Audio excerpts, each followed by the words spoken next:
Greetings everyone, I hope you're all doing well. This is part 2, by the way.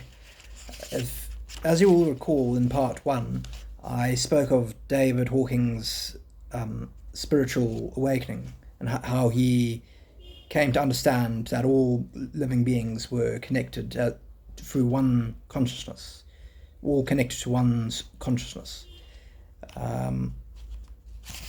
And today I'm going to be talking about the power of our thoughts, the power of our love, the power of loving intention, and how true evolution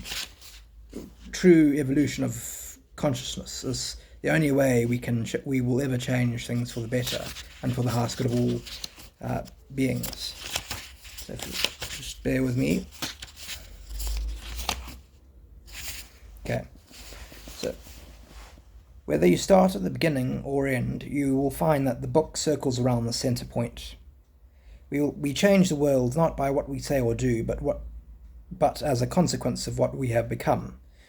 So I'll say that again. We change the world not by what we say or do, but as a consequence of what we have become. Dr. Hawkins affirms that even the tiniest increase in our own consciousness benefits the world at large. Love is so powerful, he says, that one loving thought in a day cancels out all the negative ones.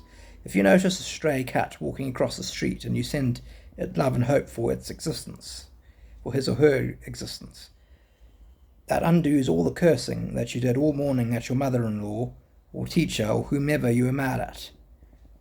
So what he's trying to say here is that sending love to another living being is more powerful than trying to change a situation by what we do, or what we think, or what we act by force. If we can't really change a situation by force, it has to be down to consciousness and love. And by sending love to another living being, we are, even though we don't see that personally, that has a huge ripple effect.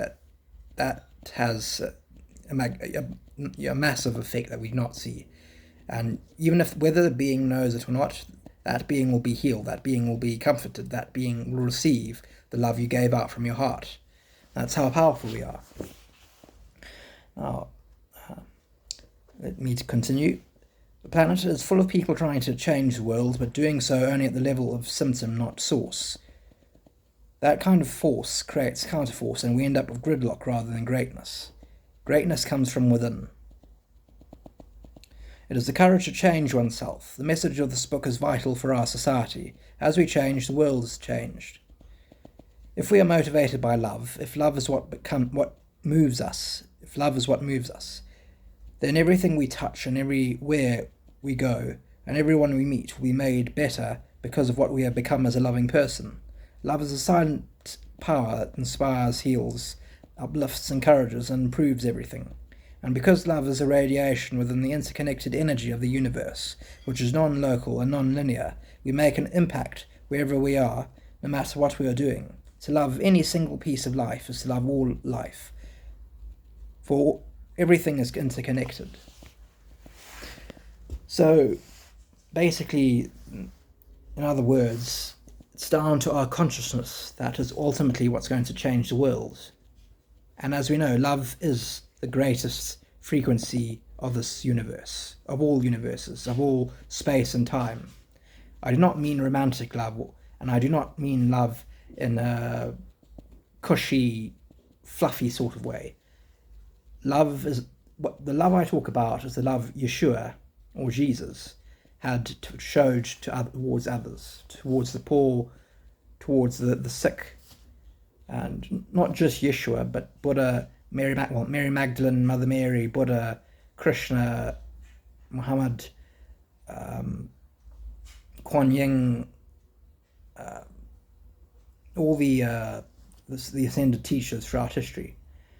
And that is why, if we want to change a situation, like get rid of a corrupt government, going at it hammer and tongs is not going to resolve the core issue at the center. It has to be a revolution of consciousness. A people united in love, focused on the highest outcome.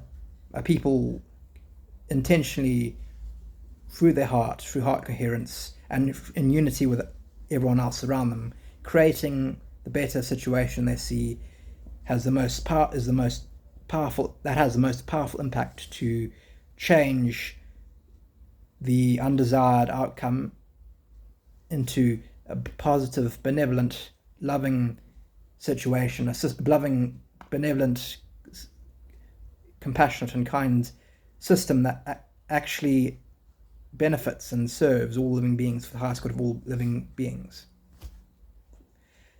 That is why we are so powerful. Now, we're all guilty of making mistakes.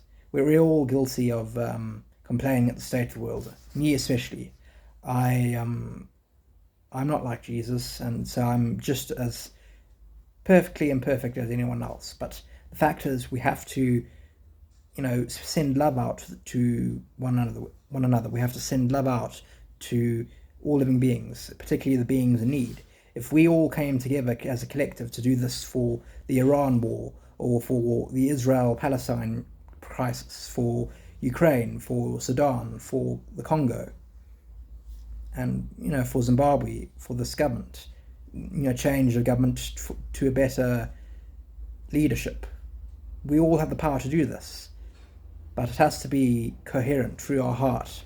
It has to be through heart coherence, through unity, through consciousness. The only way we will remove all these corrupt systems and power is by evolving ourselves, evolving spiritually and evolving consciously. It is the evolution of our consciousness.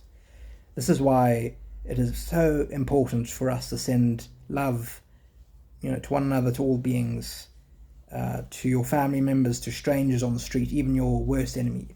For by doing that, you are doing God's work, and you are co-creating into this world a better world for all beings, all living beings. God bless you. Have a good night.